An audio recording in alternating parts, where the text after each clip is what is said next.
Now to the roiling debate in this country over immigration and recent moves by President Trump to both stop illegal crossings into the U.S. and to highlight the issue as the midterm elections approach. Nick Schifrin looks at this politically and socially divisive issue. On Dover Air Force Base, American soldiers head to their latest deployment. This is an airlift squadron that last year deployed to Afghanistan. This mission is closer to home, help secure the southern U.S. border.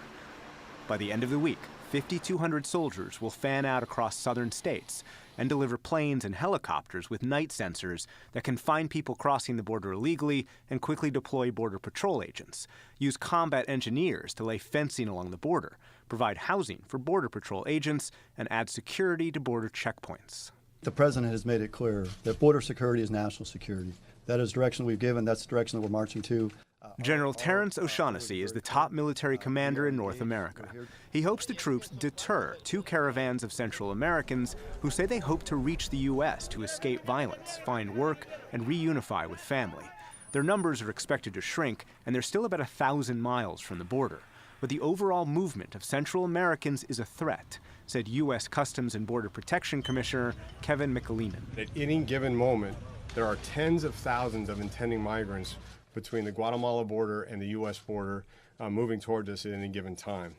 Within that flow, and included, are about 17,000 criminals last year, along with hardened smugglers and people from over 100 countries around the world. You have people coming up through the southern border from the Middle East and other places. For weeks, President Trump has claimed without proof the caravan contained criminals, as he repeated last night on Fox News. When you look at that caravan and you look largely, very, big percentage of men, young, strong, a lot of bad people in there.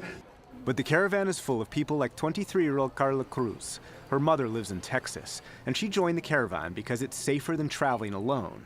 She knows the U.S. won't accept her for asylum, but she'll keep going and has a message to President Trump.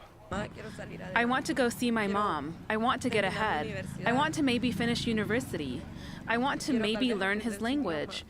And that he also understands that we're not criminals. This so-called caravan poses no threat to the United States whatsoever. Andrew Basevich is a retired Army colonel and historian. Some military experts praised the deployment and argued active duty troops can deploy quicker and more cheaply than National Guard. But Basevich says that misses the point. Our armed forces exist to fight and win the nation's wars.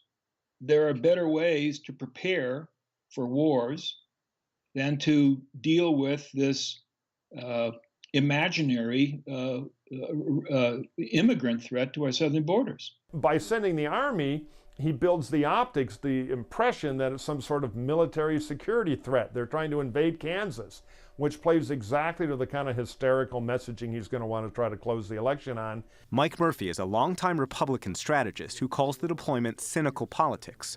1 week before a midterm election in which the president believes he benefits by focusing on immigration, as he did again today by revealing a plan to Axios on HBO to end the 14th Amendment's guarantee that everyone born on U.S. soil is a citizen. Now they're saying I can do it just with an executive order.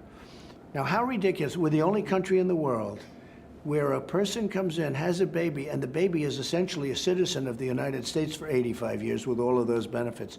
It's ridiculous. Actually, that's not true. 30 countries grant automatic citizenship to children born to undocumented immigrants, according to a think tank that supports immigration restrictions. And of the top 7 industrialized economies, it's only the U.S. and Canada. Today, Republican Speaker of the House, Paul Ryan, dismissed the president's argument. Well, you obviously cannot do that. You cannot end birthright citizenship with an executive order. We didn't like it when Obama tried changing immigration laws via executive action, and obviously as conservatives, we believe in the Constitution. We don't have borders. We don't have a country. But President Trump believes talking immigration can increase Republican turnout, and it can, to a point, says Mike Murphy. It does hit a chord, particularly in red states with some older white voters who are very uneasy about the idea of both illegal immigration and, frankly, too much immigration in general.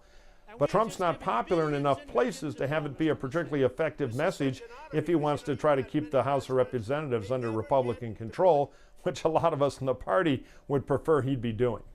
But President Trump seems to think the politics of the economy aren't as powerful as the politics of fear, even if he says it's not politics, as he refers to migrants crossing a bridge 1,800 miles south of the U.S. border.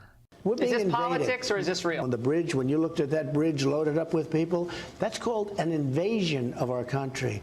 This has nothing to do with elections. And I've been saying this long before election. I've been saying this before I ever thought of running for office.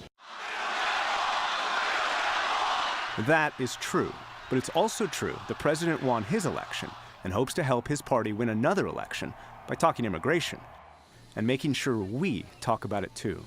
For the PBS NewsHour, I'm Nick Schifrin.